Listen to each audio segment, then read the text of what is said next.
Yet again, I'd find myself saying, "What the fuck? What the fuck? What the fuck?"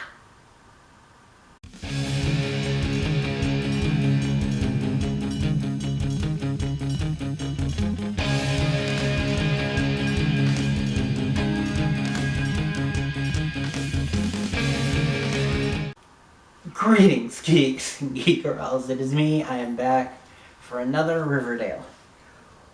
And as that pre-intro kind of alluded to, oh boy, this episode.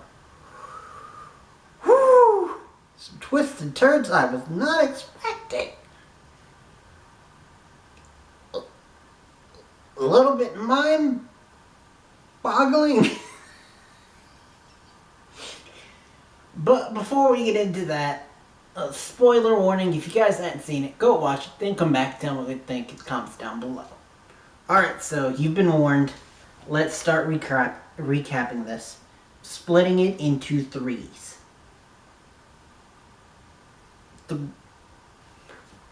And I will be covering them in this order. Veronica's story, the boys' story, and Betty's story, which is also a Cheryl story. But anyway, Veronica.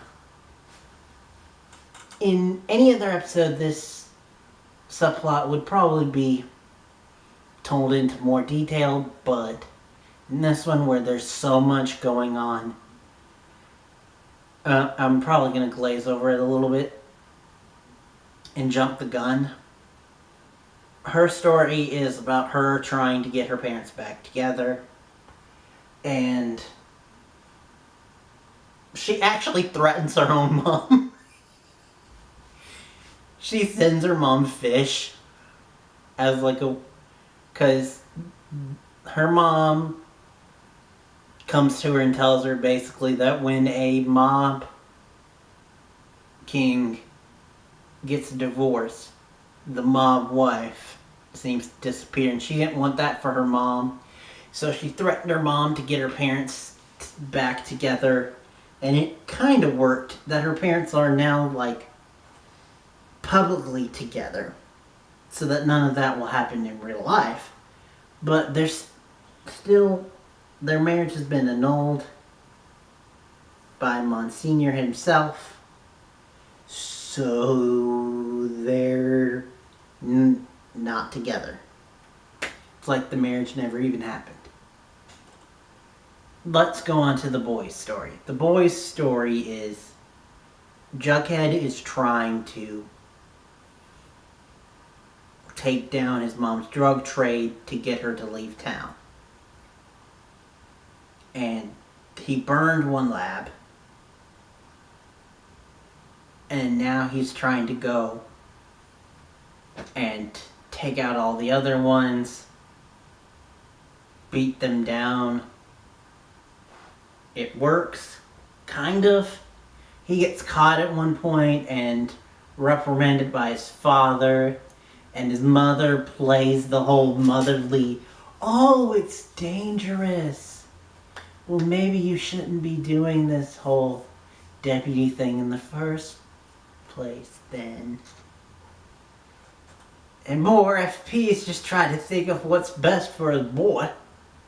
So he's like, "Yeah, your mom's right. Mom playing him like a fiddle." And so finally he decides, screw it, I'm going to do it anyway, but I'm going to need some help. So Archie and this is where we get to Archie's subplot, which is Mad Dog and his fellow prisoner fighter guys. They're being denied their parole and transfers so they can move over to Hiram Lodge's new prison, which is opening up, and they can be fighters in the revamped fighting ring. And Archie is like, no. So Archie and Veronica team up together, which I like to see them team up as friends. I hope it doesn't go beyond that, because I am not a fan of Archie. Sorry, but I'm a fan of Veggie, and I am a fan of Jarchi, but I'm not a fan of Archie.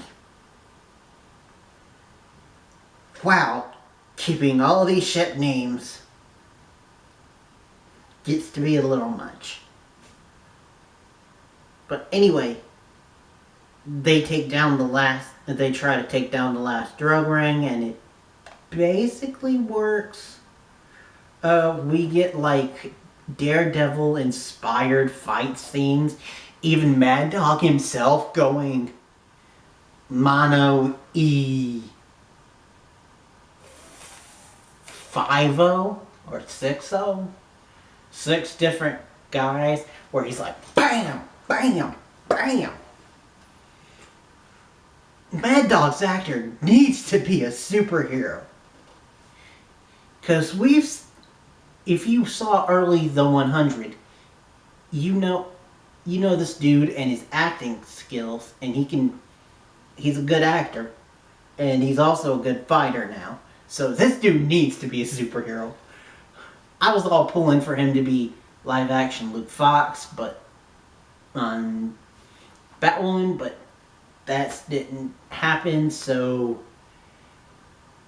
maybe he can appear in whatever show replaces Arrow, or in another show, or join Legends next season. I don't know, but he needs to be something, because that dude is talented.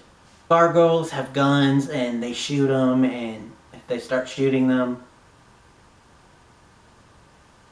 Jughead gets Kurtz, I believe that's his name, and he tries to take him in, like, citizen arrest him type thing, but Kurtz, like, throws himself out of a window with Jughead, and he runs away. And Jughead's basically at this point like, I don't care if Dad's heart gets broken, but he needs to know the truth. So, but unfortunately for him, his dad is dealing with something else, where Baby Teeth, I believe that's his name, or Baby Tooth, one of Mad Dog's fellow fighters, ends up dead in a shrine worshipping the Gargoyle King. Yay. But that's not the most thing that happened in this episode, because we've got Betty's story. Which Betty's story is, she tries to go undercover to the farm, but they know Betty and they know how smart she is, and they know like all of her stuff, so she's like, okay, I cannot do this. Veronica is busy with her parents. So, and Jughead's busy with the gargoyles. So, cousin Cheryl, can you help me out here? Go undercover? And first, Cheryl's like, yes. But then, we're starting to hear things. We start to hear Edgar Evanever talking. And then they open up to this room. And Betty's equipment goes off. Betty is like, I don't know what happened, but I don't want to put her in danger anymore, so screw this. Betty sneaks in, steals the tape that her mom made, the tape that her sister made, and the tape that Cheryl made. And she goes to Cheryl, and she's like, okay, here's your tape. You don't have to ever go back there again. And Cheryl's like, no, I'm going back. Because they showed me JJ. What the? got to talk to JJ because of the farm and Edgar, and I'm grateful to him, and so I want to go back. And you're like, what the f-? And then Betty puts it together. If they're doing that, then who's the dead person that would convince my mom? Charles. Her dead brother. And so she confronts her mom, and the mom's like, yeah, I get to talk to Charles. And Betty's like, okay, I want to see him. And she's like, Charles? No, Edgar. And so Betty talks to Edgar, and she's like, I want to know everything from the beginning. So it's just like, what? And it sounds like from the trailer for next time that Dark Betty might be coming out. Which, whoo, that'll be interesting, and I can't wait to see for them to how they explain this. I wonder if they are going to continue to go the supernatural, because a lot of people, because they started off the season with supernatural and having the babies float.